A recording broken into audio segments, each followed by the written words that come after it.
The summer of 1978 was turning out to be one of the most important years in Sylvester Stallone's life. Just 2 years earlier, he had been a struggling actor living in a tiny apartment, sometimes sleeping in bus stations because he couldn't afford rent. Now, thanks to Rocky, everything had changed. The movie had become a massive hit, and suddenly everyone wanted to meet the guy who played the underdog boxer from Philadelphia. But fame came with a price. Stallone couldn't go anywhere without being recognized. Fans would stop him on the street, asking for autographs and pictures. Restaurant meals became public events. Even simple trips to the grocery store turned into crowds and chaos. Sometimes he missed the days when he could just be a regular person, walking around without anyone caring who he was. That's exactly what he was thinking about as he drove his car down a quiet country road in Pennsylvania. He had just finished visiting his family in Philadelphia, spending time with his mother and catching up with old friends from the neighborhood. The visit had been nice, but even there, people kept talking about the movie and asking what Hollywood was really like. He loved his family, but sometimes he just wanted to have a normal conversation about normal things. The sun was starting to set, painting the Pennsylvania countryside in soft orange and pink colors. Rolling hills stretched out on both sides of the road, dotted with old farmhouses and wooden fences. This was the kind of peaceful scenery that reminded him why he loved this part of the country. It was so different from the busy streets of New York or the glittery chaos of Los Angeles. His stomach started rumbling, reminding him that he hadn't eaten since lunch. Up ahead, he spotted a small roadside diner with a flickering neon sign that read Betty's Family Restaurant. The parking lot had only a few cars, which was perfect. He could grab a quick bite without dealing with crowds or attention. Stallone pulled into the gravel parking lot and turned off the engine. Before getting out, he looked at himself in the rearview mirror. He was wearing just a plain white t-shirt and blue jeans, nothing fancy. His hair wasn't styled like it was for movie premieres or photo shoots. He looked like any other guy traveling down the highway. Perfect. The diner was exactly what he expected from the outside. It was one of those classic American roadside restaurants that had probably been serving travelers for decades. The building was small and simple, with big windows and a red door that had seen better days. A bell above the door chimed softly as he walked inside. The interior was just as charming as he hoped. Red vinyl booths lined the walls and a long counter with spinning stools faced the kitchen. The smell of coffee and home-cooked food filled the air. A few local farmers sat at two. The counter, talking quietly about their crops and the weather. An elderly couple shared a piece of pie at a corner table. Behind the counter, a friendly-looking waitress was refilling coffee cups and chatting with customers like they were old friends. This was exactly what Stallone needed. A place where he could just be another customer, another person stopping for dinner on a long drive. He chose a booth in the back corner, away from the main flow of traffic but with a good view of the whole restaurant. Old habits from his struggling actor days made him always check for exits and keep his back to the wall. The waitress, a woman in her 50s with kind eyes and graying hair, walked over with a menu and a glass of water. "Evening, honey," she said with a warm smile. "You traveling through?" "Yes, ma'am," Stallone replied, grateful that she didn't seem to recognize him. "Just heading back to New York." "Well, you picked a good place to stop. Our meatloaf is famous around these parts, and the apple pie is made fresh every day." She poured him a cup of coffee without asking, the way good diner waitresses always do. Stallone looked over the simple menu, filled with comfort food classics. Everything sounded delicious after hours of driving. "I'll take the meatloaf dinner and a slice of that apple pie," he said. "Good choice, sweetie. That'll be right up." As the waitress walked away, Stallone settled back into the vinyl booth and took a sip of coffee. It was strong and hot, exactly what he needed. He looked around the diner, taking in the simple decorations and the relaxed atmosphere. Local high school sports photos covered one wall. A small jukebox in the corner played soft country music. Everything felt authentic and comfortable. This was the America he remembered from his childhood, before Hollywood and fame changed everything. Places where people treated each other with respect and kindness, where a stranger was welcomed with a smile and good food. He had grown up in tough neighborhoods in New York, but he also remembered visiting places like this with his family when he was young. The meatloaf arrived quickly, served with mashed potatoes, green beans, and thick brown gravy. It reminded him of meals his grandmother used to make. Simple but satisfying. He ate slowly, savoring both the food and the peaceful atmosphere. For the first time in weeks, nobody was asking him about movie deals or wanting to discuss his next project. He was just a guy having dinner. The other customers minded their own business, which he appreciated. The farmers at the counter were discussing corn prices. The elderly couple was looking at old photographs and sharing quiet memories. A truck driver sat alone at another booth reading a paperback novel while he ate his burger. Everyone seemed content to let everyone else enjoy their meal in peace. Stallone pulled out a small notebook and pen, something he always carried with him. Ideas for stories came to him at random times, and he had learned to write them down before he forgot. The peaceful setting reminded him of scenes he might want to include in future movies. Not every story had to be about boxing or action. Sometimes the best stories happened in quiet places like this. The apple pie arrived with a scoop of vanilla ice cream on top. The waitress refilled his coffee cup and asked if everything was okay. When he complimented the food, her face lit up with pride. "Betty's been making that meatloaf recipe for 30 years, she said. Folks drive from 3 counties over just to have it." As Stallone ate his pie, he watched the sun finish setting through the big windows. The parking lot lights came on, casting a warm glow over the few cars parked outside. Inside the diner, the atmosphere remained peaceful and friendly. This was exactly the kind of evening he had hoped for when he decided to take the long way home. He thought about how different his life had become since Rocky. The movie had opened doors he never imagined possible, but it had also complicated simple things like eating dinner alone. Tonight reminded him that underneath all the Hollywood craziness, he was still just a regular person who enjoyed good food and quiet conversations.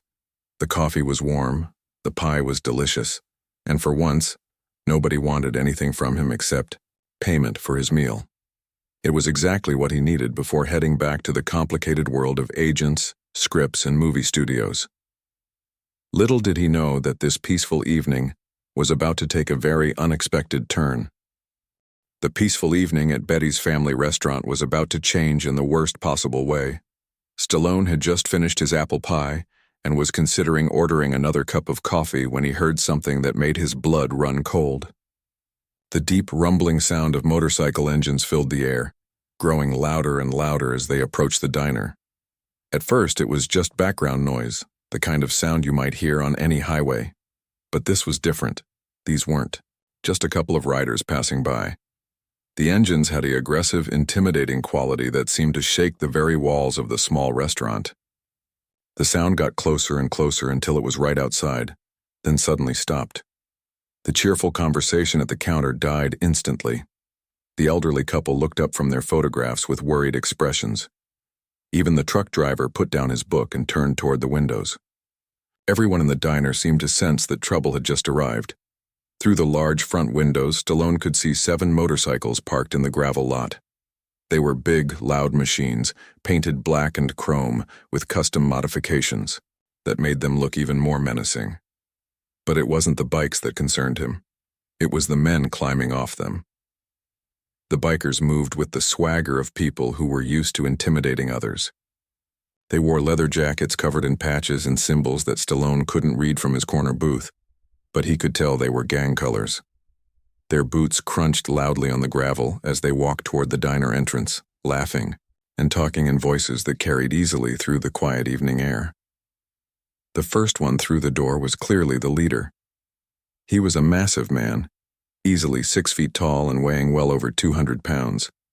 His arms were covered in tattoos, and his beard was thick and unkempt.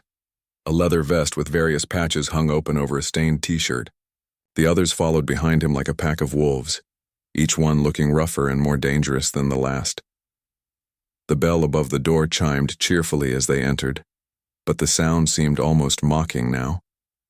The contrast between the innocent, little bell and these intimidating men was stark. The leader looked around the diner with the eyes of someone who was used to owning whatever space he entered. "Well, well," he said in a voice that was loud enough for everyone to hear. "Looks like we found ourselves a nice little place to get some food." His words were friendly enough, but his tone carried an unmistakable threat. This wasn't a polite request for service.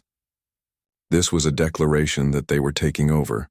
The waitress who had been so kind to Stallone earlier stood frozen behind the counter, the coffee pot still in her hand. Her face had gone pale, and her friendly smile had disappeared completely. She had clearly dealt with difficult customers before, but nothing like this. The bikers spread out through the small restaurant like they owned it. Two of them took seats at the counter, spinning the stools around to face the room rather than the kitchen. Another pair claimed a booth near the front door. The leader and his closest companion remained standing, surveying their new territory with obvious satisfaction. "This is a nice place you got here," the leader called out to the waitress, but his voice carried a mocking tone. "Real nice and quiet. Perfect for a peaceful meal." He laughed at his own joke, and his gang members joined in with harsh, unpleasant laughter. The elderly couple at their corner table looked terrified. The woman clutched her husband's hand across the table, and both of them seemed afraid to move. The farmers at the counter had gone completely silent, staring down at their coffee cups like they were hoping to become invisible. Stallone watched all of this unfold from his booth in the back corner. His years of growing up in tough neighborhoods had taught him to recognize trouble when he saw it. These weren't just rough-looking guys stopping for a bite to eat. These were men who enjoyed intimidating others, who fed off fear and used their size and numbers to get what they wanted. The leader's eyes swept across the room, taking in each customer like he was deciding which one would be the most fun to mess with. His gaze lingered on the elderly couple for a moment, then moved to the nervous farmers, then finally settled on Stallone sitting alone in the back corner.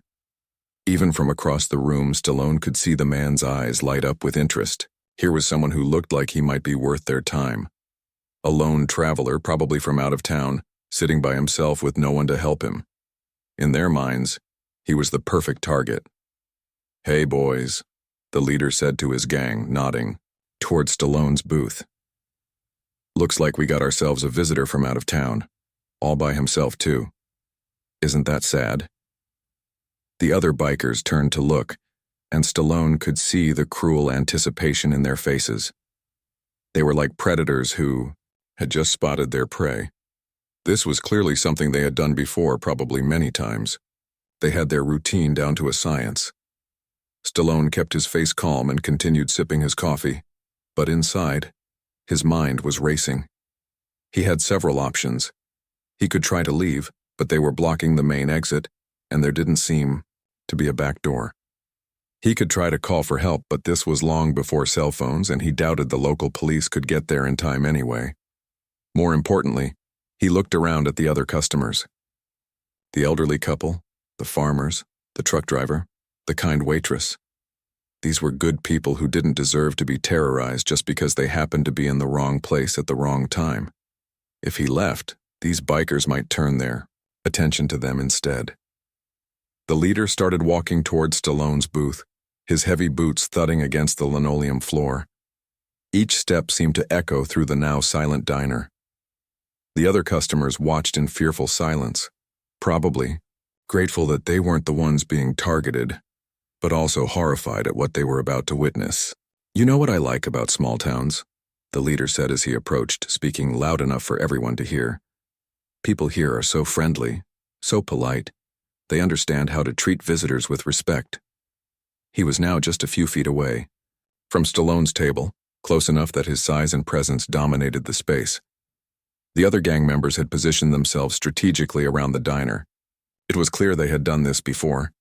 They knew how to control a room, how to make sure no one could escape or call for help. They were professionals when it came to intimidation. Stallone looked up at the approaching biker with calm eyes. He had faced tough guys before, both in real life and in his acting career. He knew that showing fear would only make things worse. But he also knew that this situation was about to escalate whether he wanted it to or not. The leader reached Stallone's table and placed both of his massive hands on the surface, leaning forward so that his face was just inches away. His breath, Smelled like beer and cigarettes, and his eyes held the cold, calculating look of someone who enjoyed hurting others. "Mind if we join you, friend?" he asked, though it clearly wasn't really a question. "You look like you could use some company." The leader's massive hands pressed down on Stallone's table so hard that the coffee cup rattled against its saucer. The sound seemed to echo through the deadly quiet diner like a gunshot.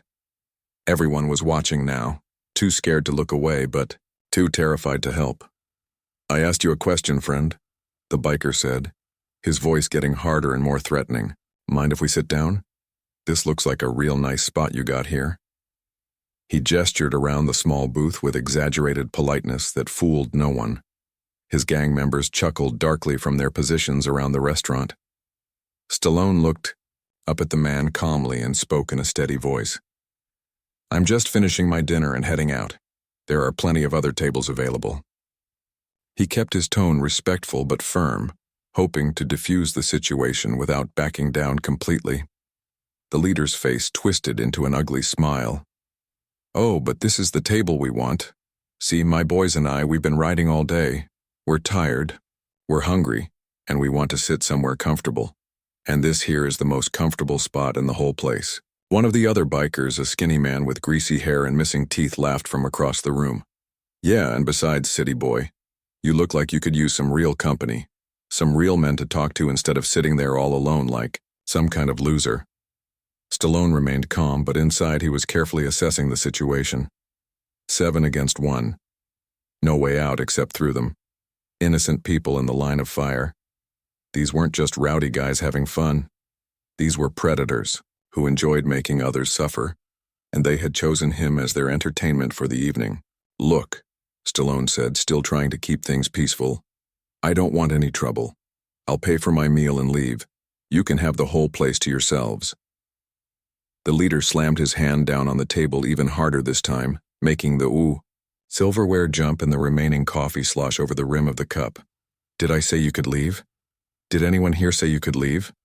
The other gang members started moving closer, forming a loose circle around the booth. They moved with the practiced coordination of wolves surrounding their prey. The elderly couple at their table looked like they might faint from fear. The waitress behind the counter was gripping the coffee pot so tightly her knuckles had turned white. "Matter of fact," the leader continued, "I think you owe us an apology. Coming into our town, taking up space in our diner, acting like you're better than us local folks. That's pretty rude, don't you think, boys?" "Real rude," agreed the skinny biker. "City people always think they're so much better than everyone else. Think they can just drive through here like they own the place." A third gang member, a heavy-set man with arms covered in crude tattoos, stepped closer to the booth. "Yeah, and look at him. All clean and pretty. Bet he's never done a real day's work in his life. Probably never even been in a real fight." Stallone knew exactly what they were doing. They were building up to something, working themselves and each other into a frenzy. He had seen this behavior before in the tough neighborhoods where he grew up. Groups of bullies would feed off each other's energy, each one trying to prove how tough he was until someone crossed a line that couldn't be uncrossed. "I'm not looking for trouble," Stallone repeated, his voice still calm but with a slight edge that warned anyone paying attention that his patience was running thin. "I just want to finish my meal and go home." The leader laughed, but it wasn't a pleasant sound. "Home? Where's home, pretty boy? Some fancy apartment in New York? Some big house in the suburbs where you never have to deal with real people?" "Actually," said another biker, a man with a thick beard and arms like tree trunks, "I bet he's one of those Hollywood types. Look at him. Got that actor look about him. Probably thinks he's some kind of tough guy because he played one in the movies." The comment hit closer to home than Stallone would have liked, but he kept his expression neutral. The last thing he wanted was for them to figure out who he really was. That would only make things worse. The leader reached out and flicked Stallone's baseball cap off his head with a casual motion that was clearly meant to humiliate. The cap fell to the floor beside the booth, and the biker made no move to pick it up. "Oops," he said with mock concern. "Sorry about that. Clumsy me." His gang members laughed like it was the funniest thing they had ever seen. Stallone looked at his cap on the floor, then back up at the leader. The disrespect was intentional. and obvious. They were testing him, seeing how far they could push before he would react. It was a game they had probably played dozens of times with other innocent victims. "Pick it up," Stallone said quietly.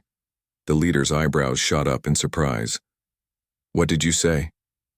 "I said pick it up. You knocked it off, you can put it back." The diner went even quieter than before, if that was possible.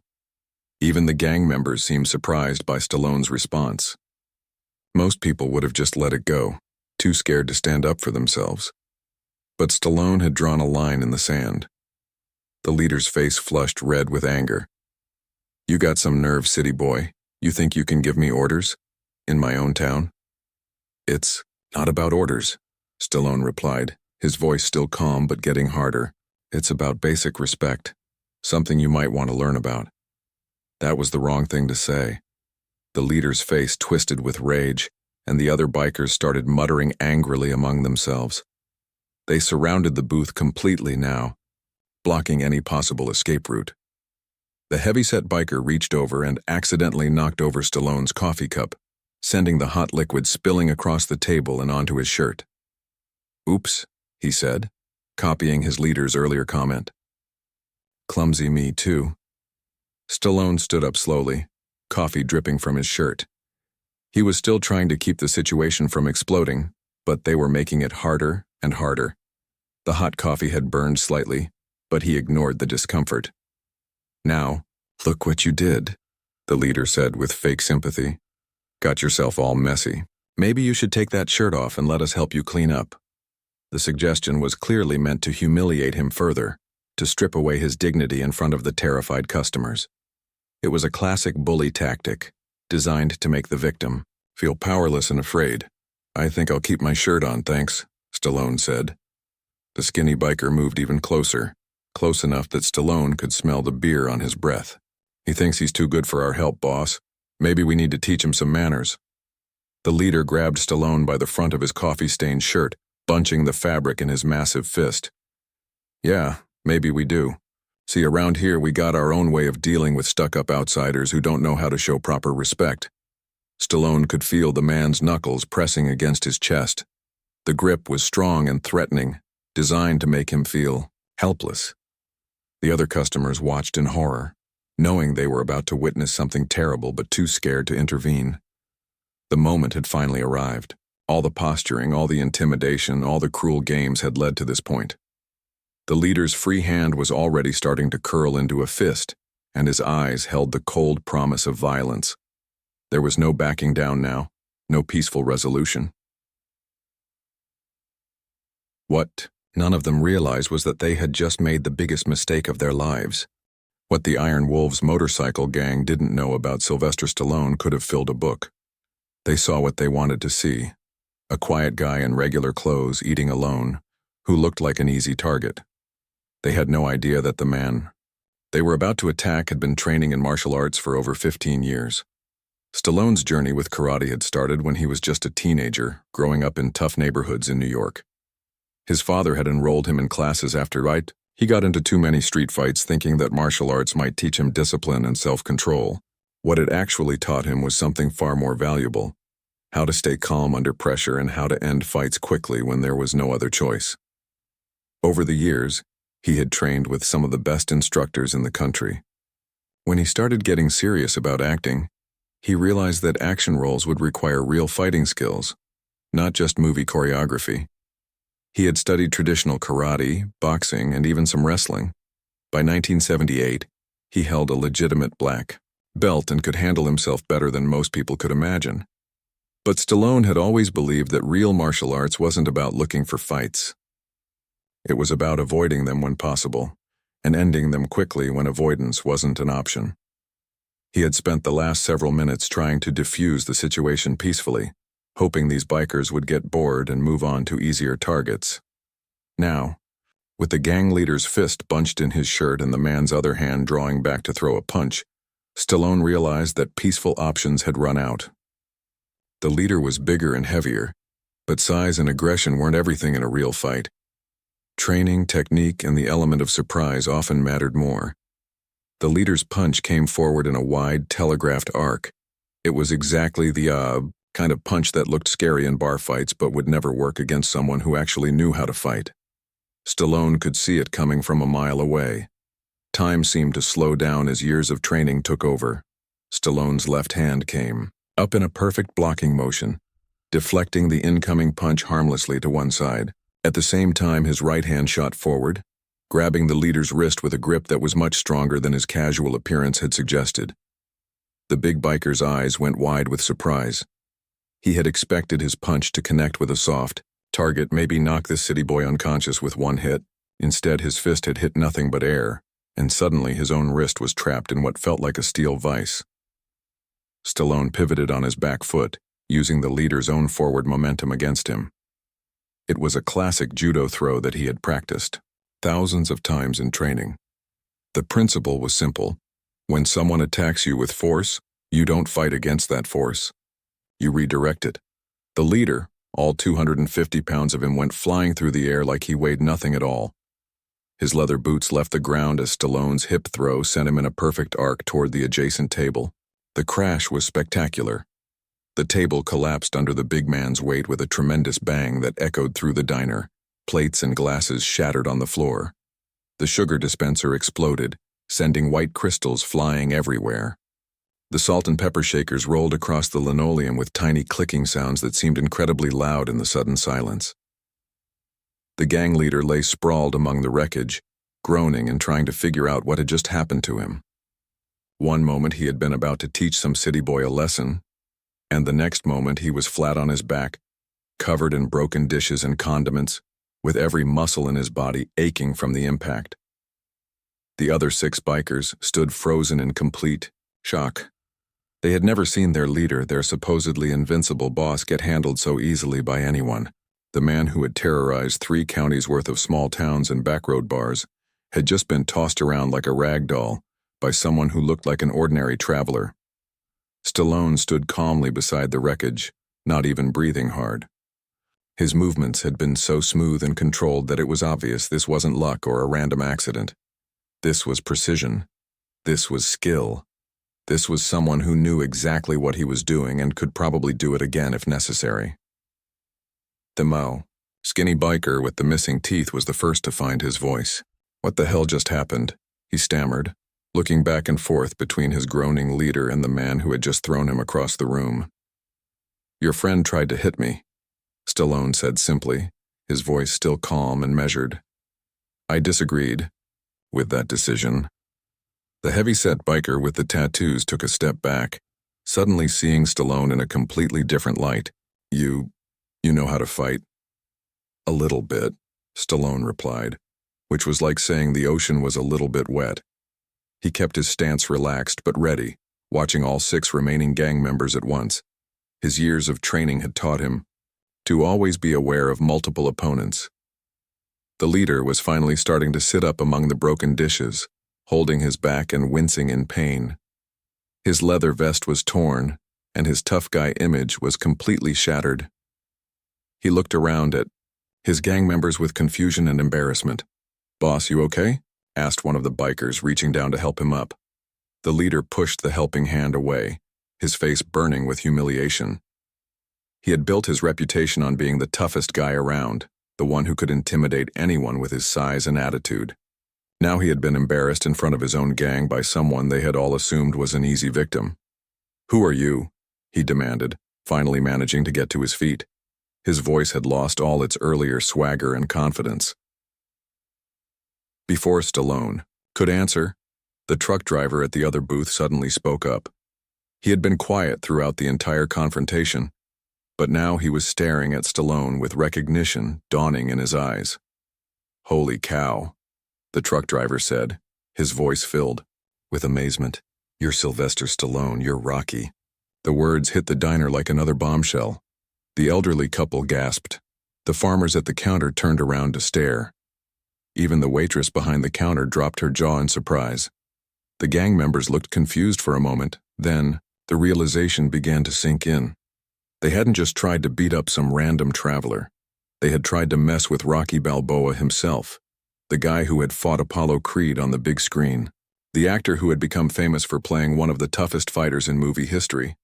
But more importantly, They had just learned that Stallone wasn't just playing a fighter in the movies. He actually was one in real life.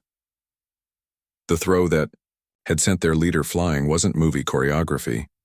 It was real martial arts skill, executed with the precision of someone who had been training for years. The leader looked around at his gang, then back at Stallone, then down at the mess of broken dishes around his feet. The full scope of their mistake was finally becoming clear. They had picked a fight with someone who was not only capable of defending himself, but who also happened to be famous enough that their actions could have serious consequences. The balance of power in the little diner had shifted completely in just a few seconds. The intimidating motorcycle gang suddenly looked very small and very stupid. The silence in Betty's family restaurant was deafening. 7 tough bikers who had rolled in like they owned the world now stood looking like scared children who had been caught doing something terrible.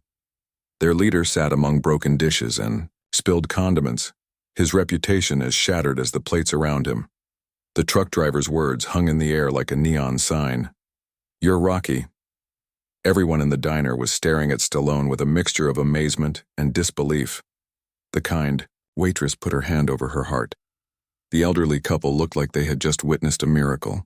Even the farmers at the counter had turned completely around on their stools. But it was the bikers' reactions that were most dramatic. The skinny one with missing teeth had gone completely pale. The heavy-set man with tattoos was backing toward the door like he wanted to disappear. Another gang member was nervously fingering his leather jacket, probably wondering if he could somehow blend into the furniture.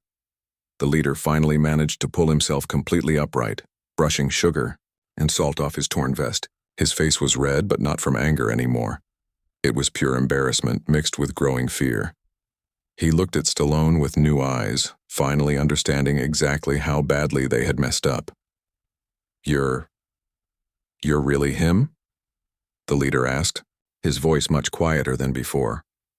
All the aggressive swagger was gone, replaced by something that sounded almost like respect. Stallone nodded simply. "I'm really him." The implications of this revelation were sinking in fast for everyone involved. This wasn't just some random guy they had decided to pick on.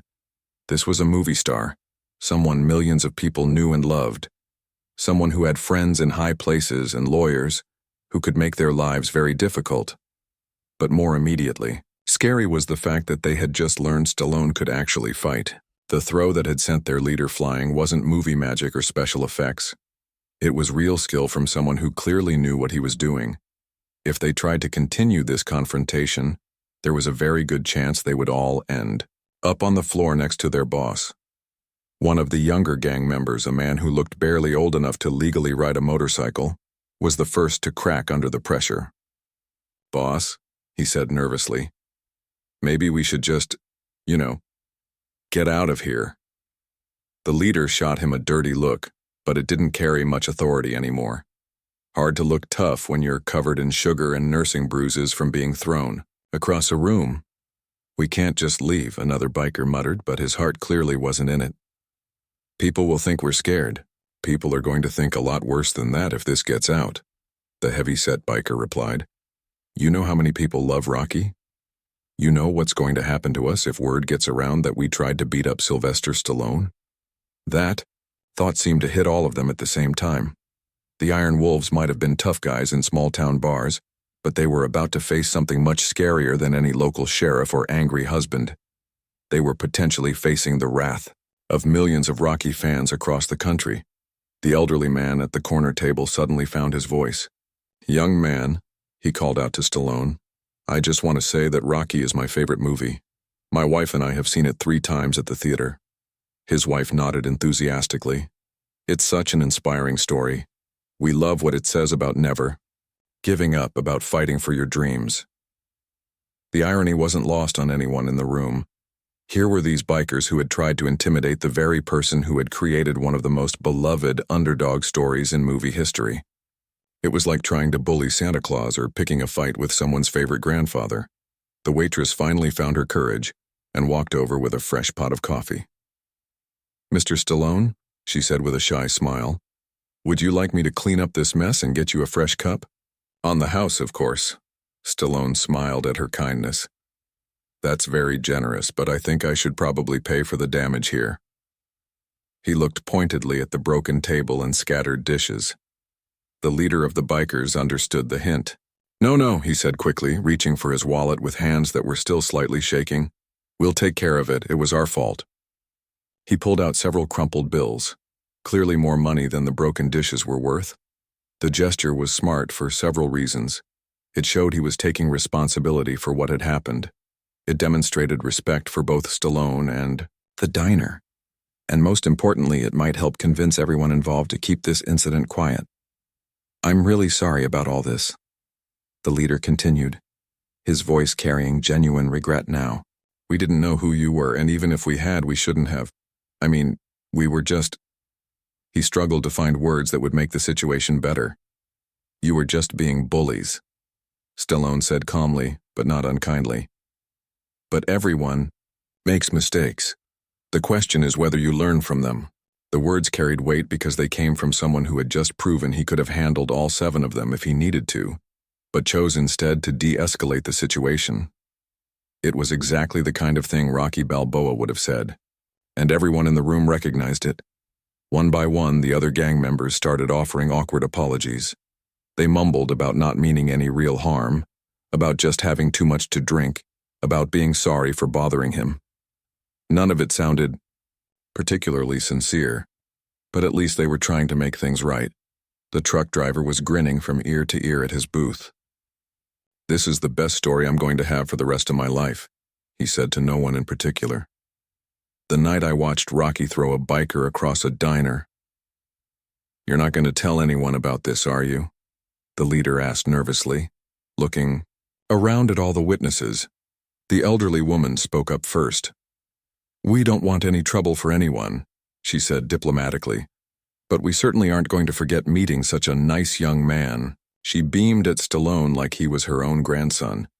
The waitress was already sweeping up the broken dishes.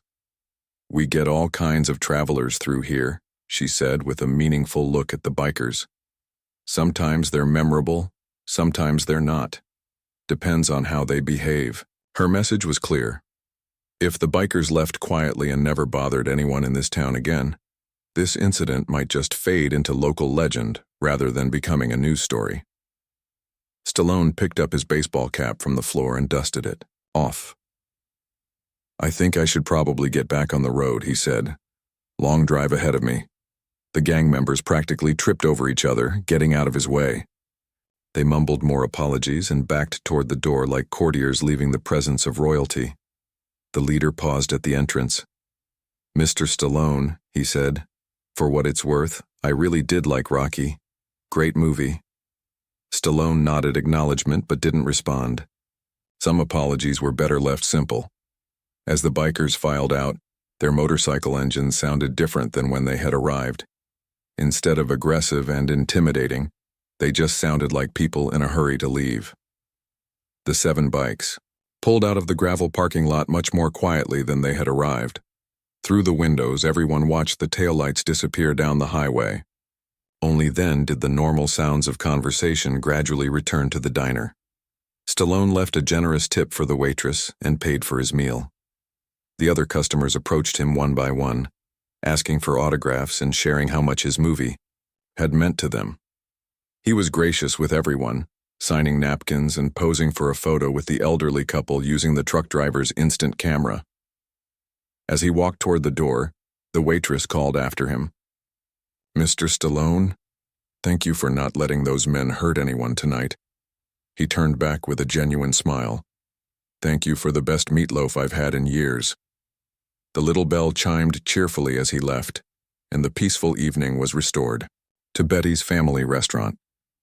The Iron Wolves were never seen in that town again, and the story became the stuff of local legend, told and retold with growing embellishment over the years. But for those who were there that night, the truth was already more incredible than any fiction could ever be.